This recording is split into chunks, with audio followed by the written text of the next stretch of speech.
Hey, you. Do you want to hear my theory about Gwen Stacy?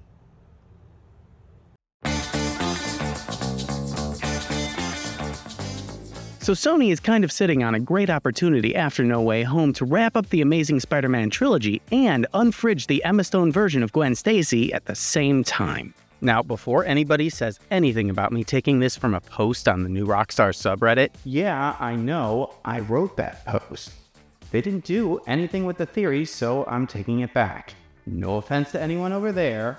Big fan. Hi, Eric. I'm coming for you. Now, before I start my super interesting deep dive into the history of fridging in comic books, wait, don't click away. I was just gonna maybe ask you to like and subscribe. No, stay with me. Maybe leave a comment. Wait, don't!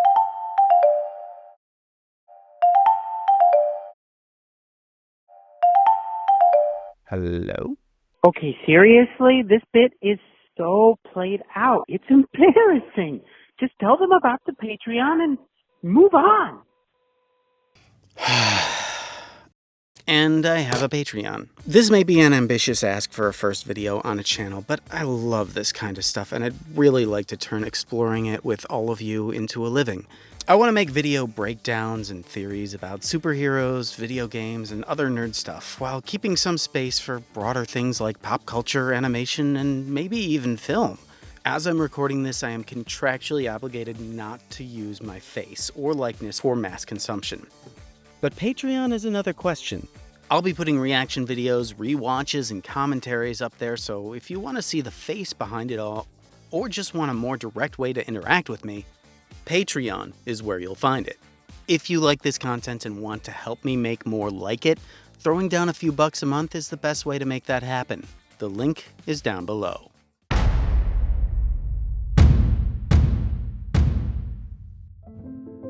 For those who don't know, fridging is a term coined by comic enthusiast and eventual writer Gail Simone. It refers to the practice of killing off female characters, often brutally, for the sake of a male character's story arc. People were asking me, well, why don't more girls and women read comics? And I started thinking about it, and I started realizing that a lot of my favorite female characters had these horrible things happen to them just so that the male characters could stare off in the sunset and vow their revenge, and then the female character was completely left out of the story at that point. Simone named it after Alexandra DeWitt, the girlfriend of a Green Lantern, after she was killed and left for him to find in a refrigerator in 1994. Now, Stacy's death came 2 decades before DeWitt's, and there were other motivations besides providing a dramatic moment for Spider-Man. At the time, a messy love triangle had formed between Peter, Gwen, and the newly introduced Mary Jane Watson, who many of the writers just felt more invested in. Owen Likes Comics does a great breakdown of the decisions made behind the scenes, if you'd like to check that out. It may be more complex than Make Peter Cry, but To Make Way for Another Love Interest is one of the most soap opera causes of death I've ever heard of. Either way, it is one of the most famous examples on the Women in Refrigerators website, and was arguably responsible for starting the trend. In a 2003 essay, comic and pop culture historian Arnold Blumberg argued that Stacy's death was the official kickoff of the Bronze Age of comics. Here was the girlfriend of the hero, dead and gone, never to return. Every expected motif in superhero stories was turned on its ear in a few simple panels, irrevocably transforming the world of comics and its readers. Gwen has been brought back in certain instances, such as 2005's House of M event, when the Scarlet Witch rewrote reality so that she never died, once again creating conflict for Peter Parker. But arguably the most interesting thing done with the character was the creation of Spider-Gwen, an alternate reality version who was bitten by the radioactive spider instead of Parker. With all that out of the way, picture this. Peter Parker returns from his multiversal misadventures, finally ready to move on with his life, only to find that his lost love Gwen has mysteriously reappeared. Totally confused, the last thing she remembers is falling to her almost certain death. Years have passed, and she is left to pick up the pieces of her life. Peter, finally having forgiven himself for what happened, has to grapple with the emotions of seeing her again after all this time. But she doesn't remember who he is. Let me explain. Everyone seems to think that Doctor Strange's spell snatched people out of their timelines just before their deaths. And then I was here. I don't think that's what happened. I believe that through the memory spell, they accidentally stumbled on the MCU's secret recipe for resurrection. Peter 1 asked that everyone who knew Peter Parker was Spider-Man before should know now. The magic took that command literally and brought those people back from the dead so that they could know now in the present day. The last things they remembered were the moments before their deaths, because if you were brought back from the dead, that is what you would remember. Gwen knew Peter was Spider-Man, so that rule would apply to her too. This would be a great way to open the door to an eventual live-action Spider-Gwen adaptation that you know we all want, played by the actress who gave us the best live-action depiction of the character. It would also be a version of the character wholly unique to the Amazing Spider-Man films. Many have pointed out that the version of Gwen who takes up the mantle of Spider-Woman is a completely different character than the one who died on the pages of the comics in the 1960s. Gwen's death is what made the character widely known in the first place, but Spider-Gwen's reality exists completely separate from that event. The Gwen who died returning and becoming a superpowered hero in her own right is something we haven't seen before. The tragic death informing and motivating her heroism would be her own, and that of her father, who would have also mysteriously returned from the dead. You can make a religion out of this. Now, this isn't an idea completely unheard of in the films either. There had been some discussion of bringing both characters back in a potential Amazing Spider-Man 3. There was this idea at one point that Spider-Man would be able to take this formula and regenerate the people in his life that had died. So there was this discussion about that Captain Stacy would come back even bigger. As to how Gwen ends up with spider powers, I don't think it really matters. She had already proven her heroism during the fight with Electro. Spider-Man would not have won without her help. Oh, thank you, Gwen Stacy. That said, if you're interested in a wild ride, you can look up Gwenom. In the comics, when Spider-Gwen started spending a lot of time in the main 616 Marvel universe, she started to use the name Ghost Spider to distinguish herself from the other Spider-Woman who already existed there. But in this scenario, she would have a genuine in-universe reason to take on that name, because she would have literally come back from the dead. The big question that remains is if Emma Stone is willing, and if Sony can afford her.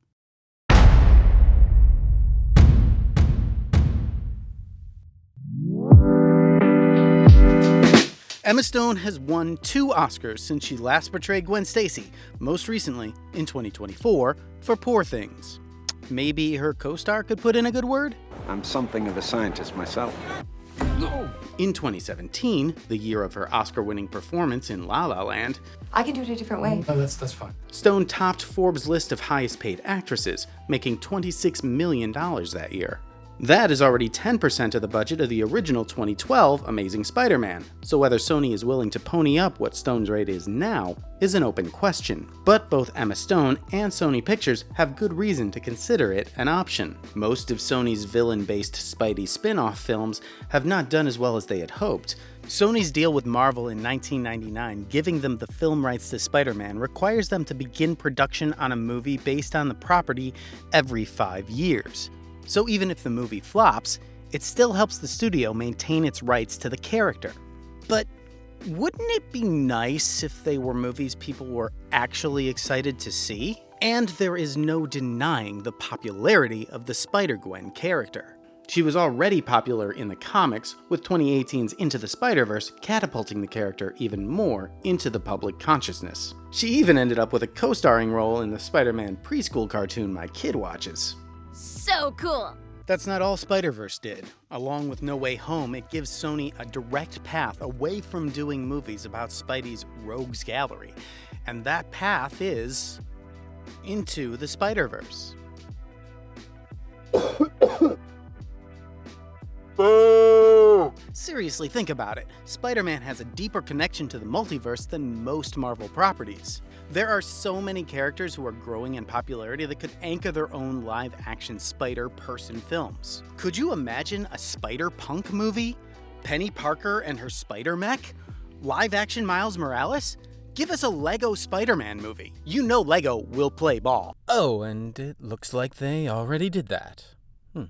Let me know in the comments what freaky version of Spider-Man you'd pay money to see in theaters. Where was I? Oh yeah, Emma Stone.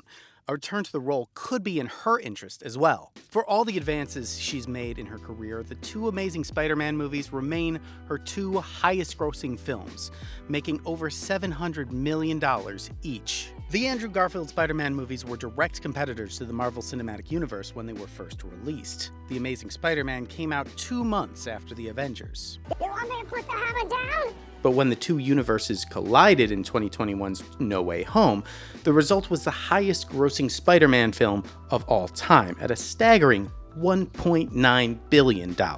Could numbers like that be enough to entice Stone to return to the franchise? Could the potential of a Spider-Gwen movie appeal to a studio like Sony after disappointing outings like Morbius and Madam Web? Honestly, I don't know. I'm just a guy in a funny outfit. Also, there's something about Amazing Spider-Man 2 that never sat well with me. The main source of tension between Peter and Gwen was his willingness to let her make her own decisions. Peter spent the first act haunted by visions of Gwen's father, who died in the first movie, and had asked Peter to keep Gwen out of it. Even after he decided to follow her lead and join her in London, he still struggled to be comfortable with the idea of letting her work alongside him. Nobody makes my decisions for me, all right? Nobody. It's a good thing he came around because New York would have been a crater otherwise. But the way things ended up leaves you wondering if it was the right call. Before we move on, I want to talk a little bit about Gwen Stacy. Well, we're waiting. Gwen's death is what made her an important character in comic books. Since then, her story has been told and retold. So many writers have had their hands on this woman's story. Some have taken her to heights we couldn't imagine. Some, we don't like to think about. But every time we see her, she changes and evolves. The first version of the character died, never learning Peter Parker was Spider-Man. Now, she is the Spider. Look at me, sure. Look at me, sure. I'm the captain now. Emma Stone's performance is arguably part of what inspired that evolution. You sure about that? I'm pretty sure. Spider-Gwen first appeared in the comics after the Amazing Spider-Man films were released. It's thrilling to watch every time someone gets to take another swing at telling this story. Because it's not her story. It's all of ours.